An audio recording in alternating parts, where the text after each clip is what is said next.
VB said Buttsy would be given every opportunity to potentially make a late call. He wasn't named last night. Is that just he's not in a position to play this weekend? Yeah, he's tracking along really well, and we've got him in a property that he's able to train and kick balls and stretch legs and get out and about, but we just can't take that risk.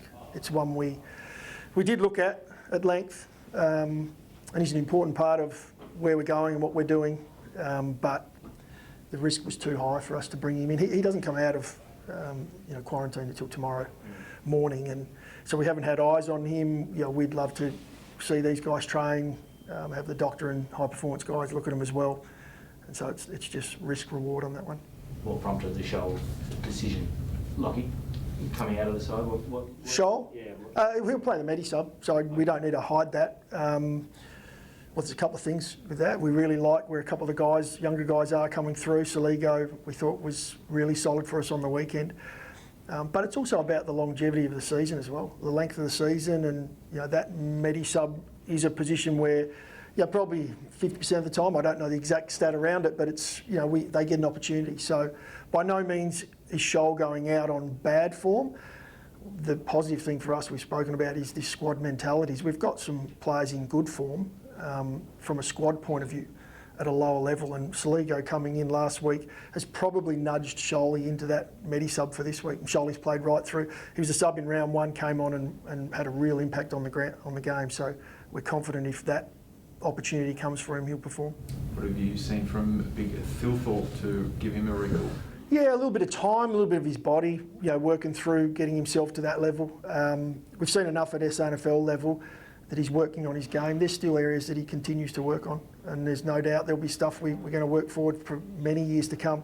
We see it from a lot of players from other clubs, but we want to get him in amongst it. We want to get him playing alongside Tex, alongside Fogg and that forward line, and building some cohesion down there. So that's where that decision comes in.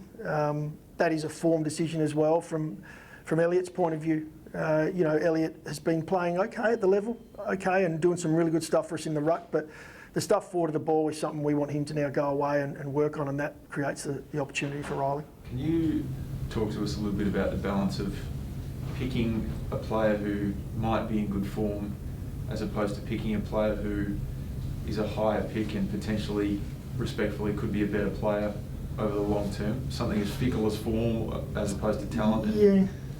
I mean, there's factors you always take in with all selection. So we like to pick our side around our values, around the form that we look for. And, we have three key values that we play by. So we cross that white line, there's an expectation on, playing your role for the team is a really important part of that.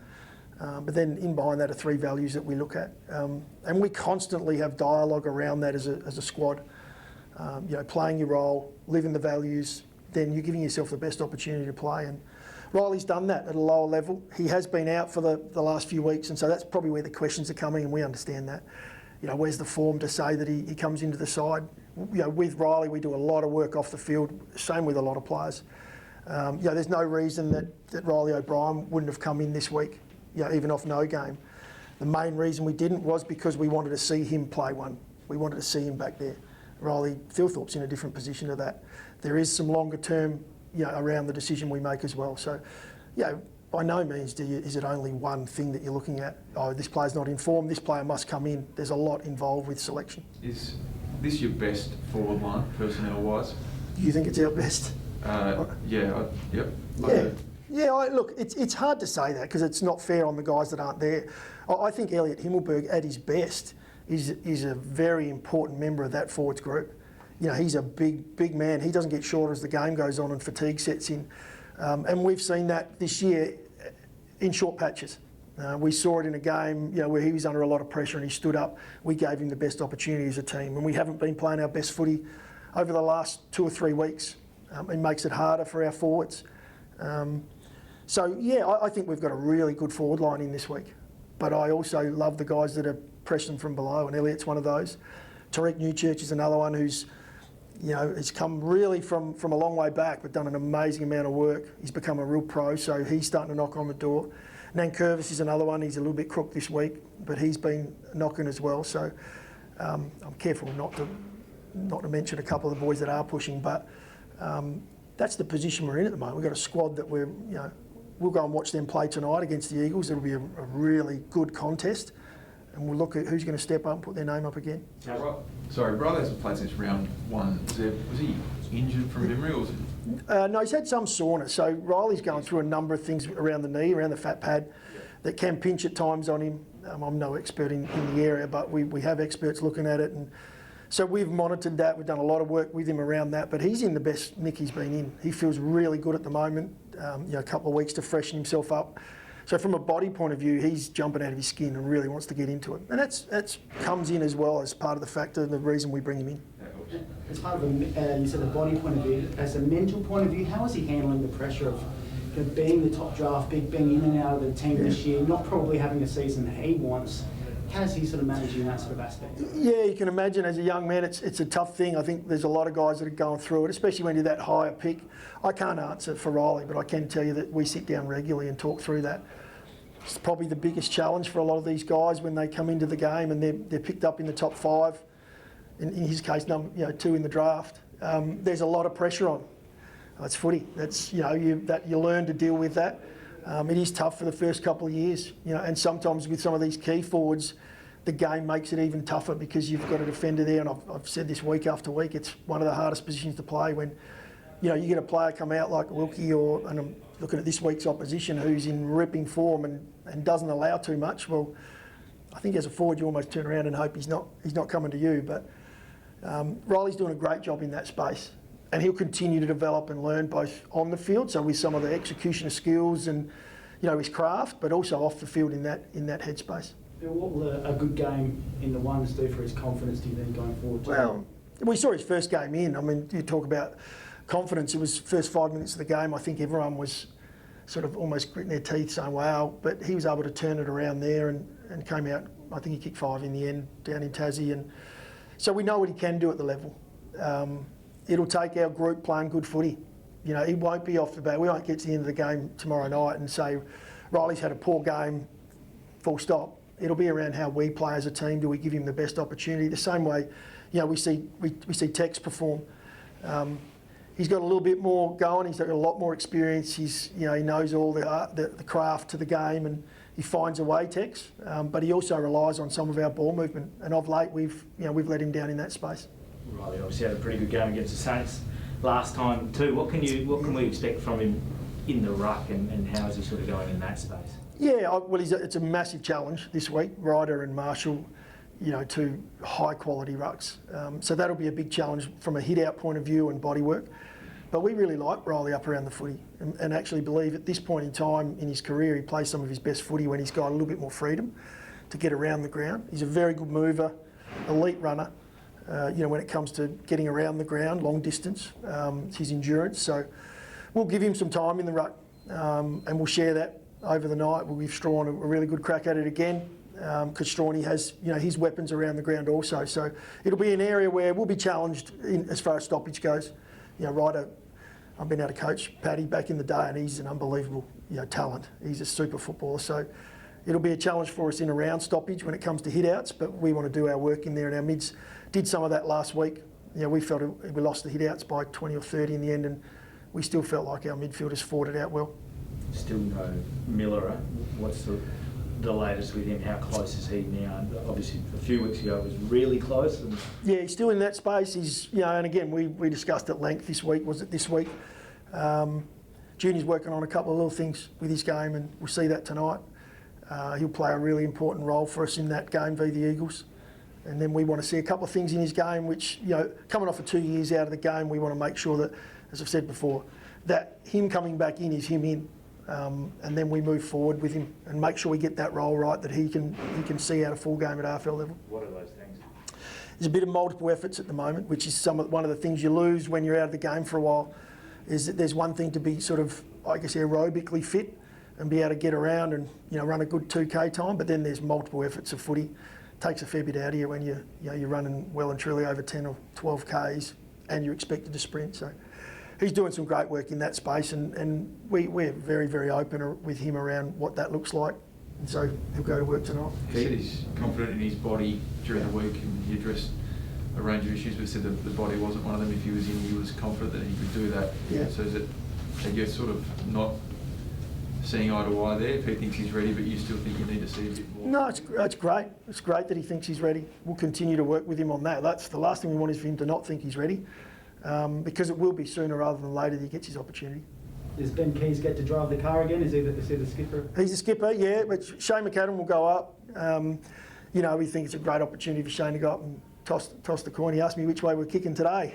It's a bit early, Shane. I'm not sure what the wind's doing, but an incredibly important round of footy for us. You know, so Shane will go up with Keezy and represent us, which would be a fantastic opportunity for him. Just back to Miller for a second. VB was sort of saying the other day that positional was part of it as well, in terms of finding where his best position is. Where do you think that is right now?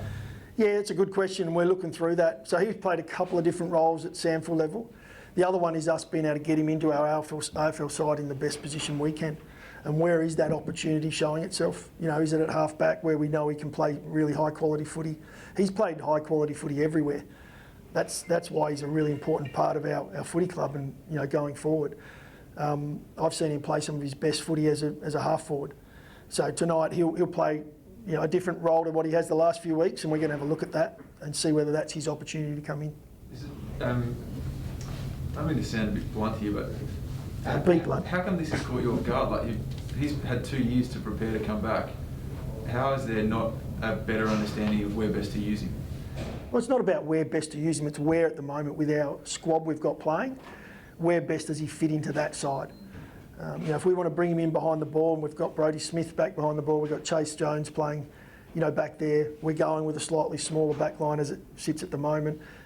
Brownie's got an important role in that structure as well. It's not about we don't know where to play him, it's about finding the best position that builds connection with the group. So by no means do we not know where we want to play him, it's about finding that spot.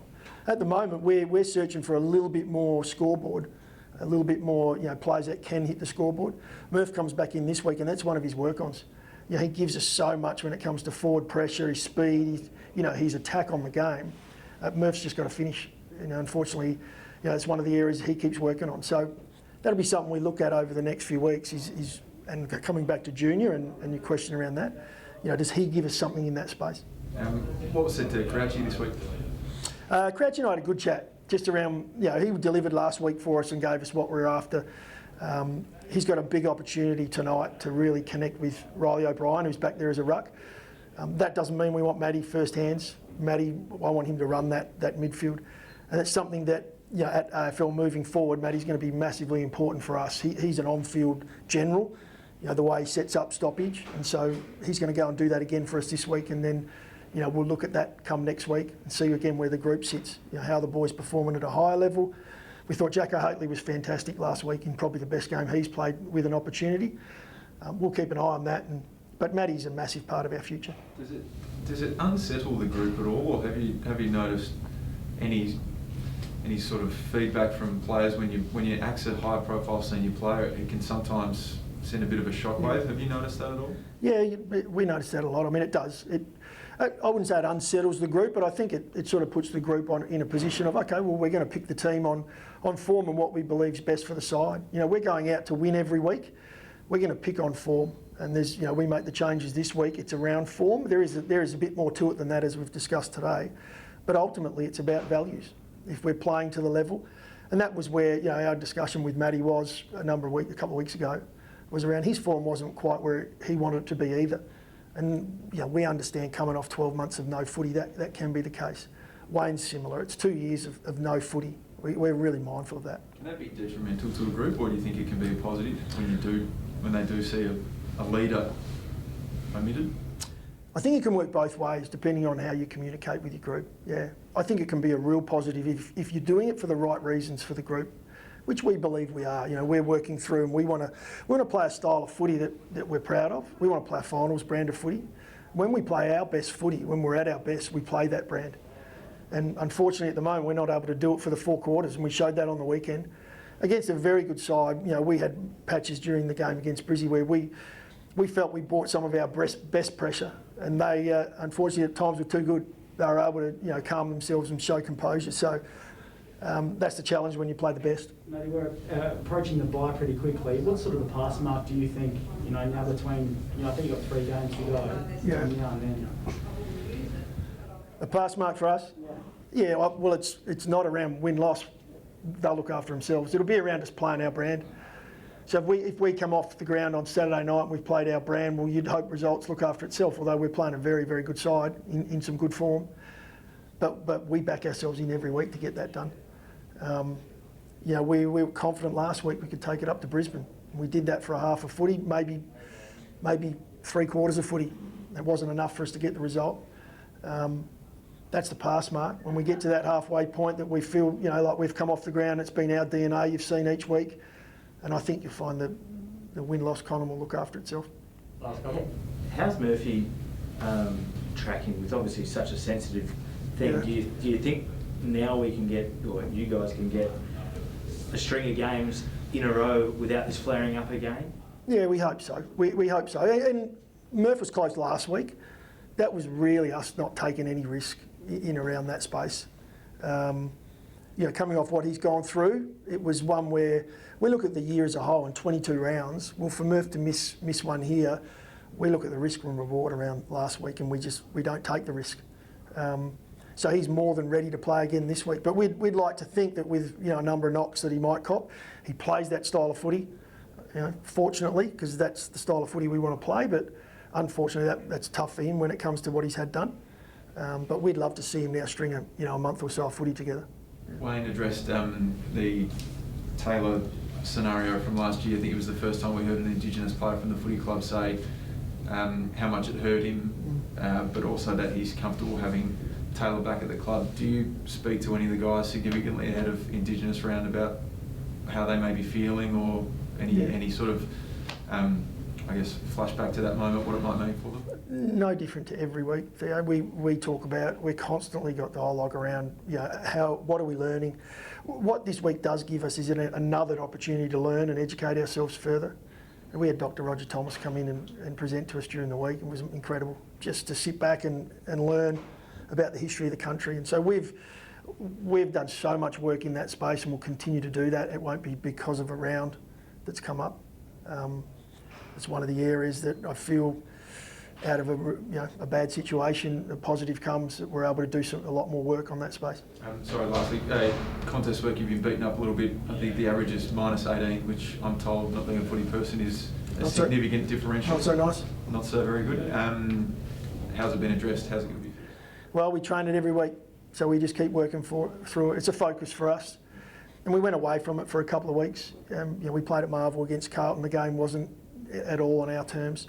Some of those numbers can really hurt us when you look back on them. But I thought we turned that around last week. Now we've got to do it for the full game.